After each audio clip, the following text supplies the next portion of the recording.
Hi, welcome back to Real Auto Reports. Today we have the Real First Impressions video edition of the 2013 Altima. This is the new Nissan Altima, and the particular one we have here is the 3.5 SL.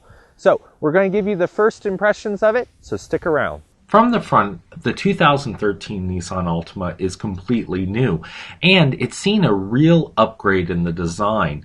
The design language really comes from the larger cousin, the Nissan Maxima, and that also takes its design cues from the first redesigned car, the Z. But what you're going to see here is a lot of design cues that follow the Nissan family language, especially in the sedans here. You've got your fog light housing down below with your turn signals. This is the SL model, so it has the bi-xenon headlights, which are very nice. And of course, you've got some nice sculpting that goes all the way up into the front A-pillars there. And if you look at that design, part of what that's for is to help with wind drag in the drag coefficient. Also, you can see from this angle that the mirrors have the turn signal indicators in them. All in all, a really good looking car from the front. From the side, you can really see the lines of this car and how they integrate into the design. You have that nice slope of the front fender that then dips just below the mirror and continues along the belt line of the car all the way to mimic the line right above the taillight. Now the taillight's an interesting thing because it's actually dimensional. It sticks out from the side of the car. You can also see from the front headlight that you still get this kind of boomerang design that you've seen in the Z and the Maxima. Now in those cars it's a lot more aggressive. The Altima has a more toned down look, a more subtle look.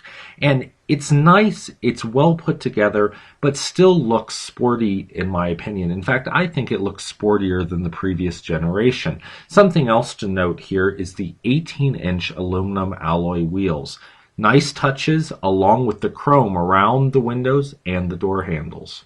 From the back, what you're going to notice is that the design comes together from the front of the car and all the way down the side and wraps up real nicely. Notice how the rear pillar blends into the design of the trunk lid.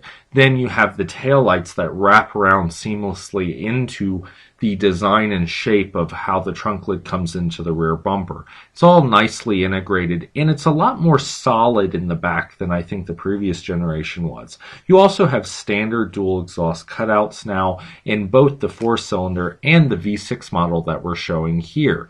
In addition, you have this strong chrome accent in the back, really grounding the center of this car above the license plate there. Now, something else to keep in mind is that this model, being the SL, has the LED rear taillights, which is a really nice upgrade, especially at the price point of this vehicle, right around $32,000 as tested. From the driver's seat, you're going to notice that the Altima is all new, and what redesign would be complete without a new interior look and feel, and Nissan's really delivered. They've also delivered a lot of technology. If you look right there at the driver's side mirror housing, you'll notice this little light right there on that plastic triangle corner. That's your blind spot monitoring. It's on both sides. That's one of the features they've added to this car: blind spot monitoring, lane departure, and moving object detection. Also, you're going to notice that the center stack and the whole gauge cluster has been redesigned in the Altima and really given an upper class feel. It really feels like they've put some time and energy into the design. You'll really like the controls in this car. They're easy to understand and easy to find, just like the mirror controls there on the door. All intelligible, easy to understand, and really usable. We think they've done a really nice job here in the inside. Under the hood, you're going to find two options in the 2013 Nissan Altima. The first option is the 2.5-liter inline 4-cylinder engine with 182 horsepower and 180 foot-pounds of torque. This engine is going to be in your base model and will generally get you around really well in this 4-door sedan. But it's not going to feel as peppy as the V6 option, which is what we have here in our 3.5-liter V6, 270 horsepower, 251 foot-pounds of torque engine in the SL top of the line model. Now, Your fuel economy in the SL is going to be 22 miles per gallon in the city and 31 miles per gallon out on the highway. Not bad for a V6 with 270 horsepower. You're going to gain 5 miles per gallon in the city and up to 7 miles per gallon on the highway if you opt for the 4-cylinder. It's really just a matter of choice. Hitting the road with the 2013 Nissan Altima is an experience. It is redesigned, it is new, it is still got a CVT transmission, so love it or hate it, that is how this car puts power to the road. I personally like the CVT. I think it is a smooth transmission and it gives for a very smooth driving experience. Nissan probably has one of the better CVTs on the market. So the experience, I think, is going to be enjoyable for most drivers. With the 3.5 liter V6, you're going to go 0 to 60 in about 5.9 seconds. Opt for the 2.5 liter 4-cylinder and you'll be right about 0 to 60 in 7.9 seconds.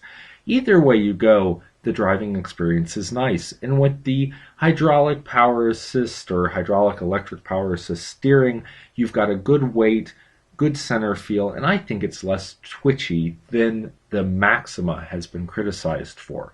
All in all, a nice experience. So that's the real first impressions of the 2013 Nissan Altima 3.5 SL. Just to recap, it is about $33,000 as tested, although you can get one a lot cheaper. If you decide you don't want the luxury options that this 3.5 has, you can go for the 2.5. We will bring you more details in the real video, full in-depth review right here at Real Auto Reports, so stay tuned. I'm Jonathan McGrew, and we'll see you down the road.